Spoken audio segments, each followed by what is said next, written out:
I'm John Batchelor. Malcolm Hoenlein is here, and we're very pleased to welcome to the show Rear Admiral Terence McKnight, United States Navy retired.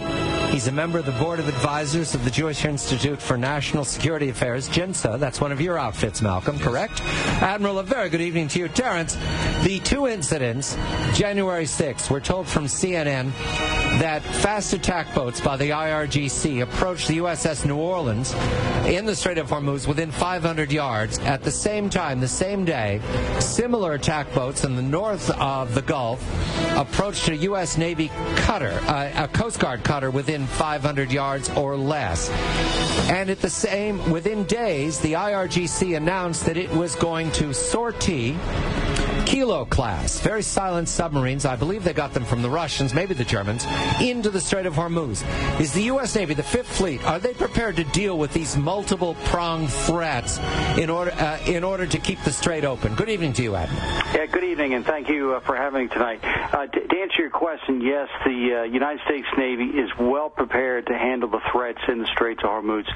These are not new incidents that the IRGC has done. They've done this before to us.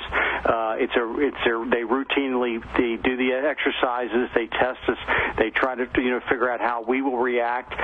But we are well prepared. And if they decide to cross that red line, then the United States Navy will take the required action to prevent the Strait of Hormuz to remain open. Just a detail. That submarine, is that a bother, or we can handle that? We can handle that. There's no problem with it. Any time a submarine though is operates in below the surface, it is a problem. But we're well capable of handling, and we've practiced these threats before, and we're ready for them.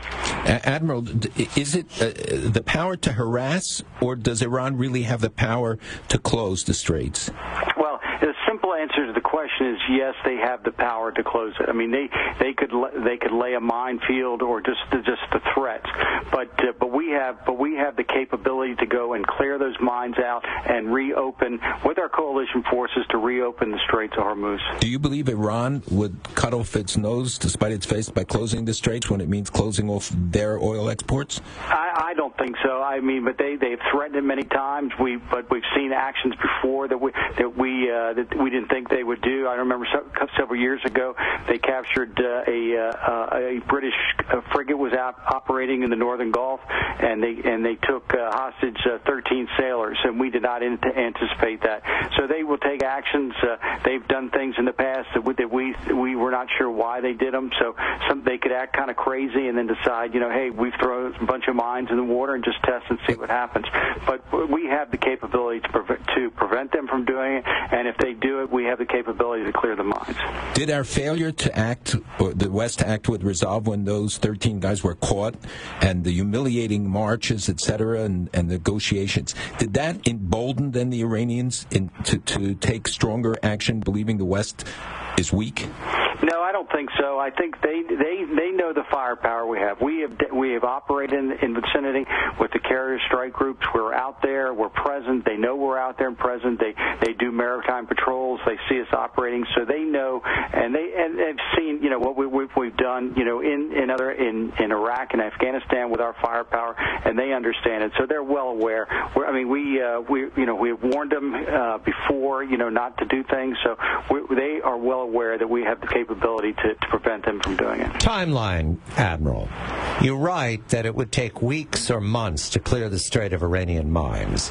What is Iran doing while we're clearing the straits? And as I recall, they have silkworm missiles. We saw one work off of Lebanon in 2006, and it sank or very badly damaged an Israeli ship. Do we have to go into Iran if we're going to clear the Straits of Hormuz?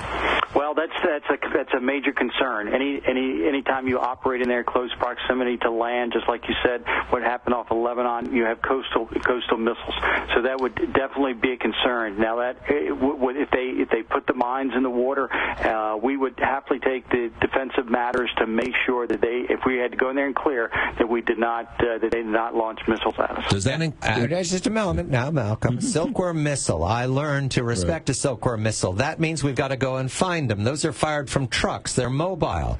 That means we'd have to blind them, make them deaf. I only read books, Admiral. You've done this for real. I'm just trying to imagine how many dimensions the Navy's got to deal with here to clear the straits. Right. It's a very complicated scenario, and I think you've read in the papers that the current Chief of Naval Operations has said this scenario keeps me awake at night, because the other possibility is there's swarm boat attacks, which they've demonstrated, and they're going to throw hundreds of fast patrol boats out there. So it's a very complicated scenario.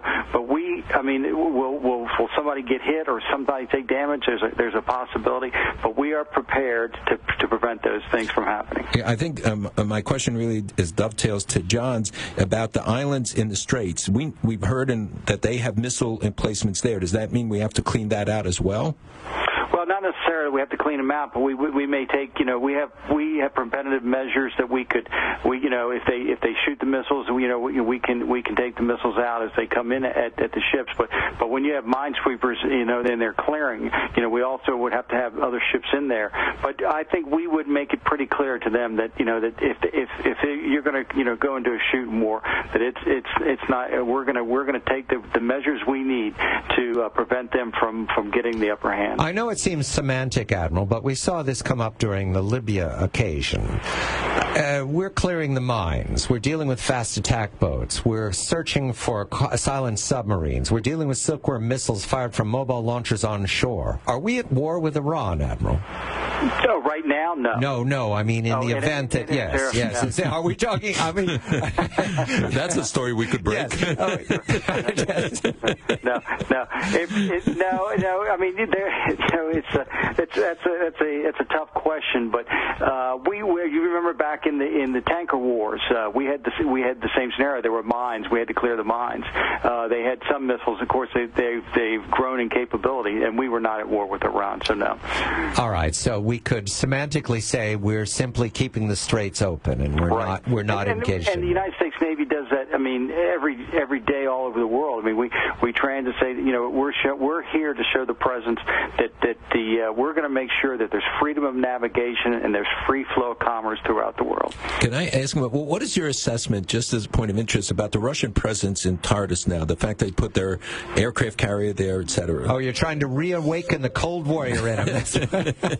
Well, he's a real warrior. The thing that everybody has to realize that everybody, the press, or the things, there's a lot of oil that comes out of there. The United States, yes, gets oil out of there, but there's a lot of countries in the world Japan, a lot of our close allies that get a lot of oil out of the Middle East, and then it's not just oil coming from Iran. It's from other countries like Saudi Arabia.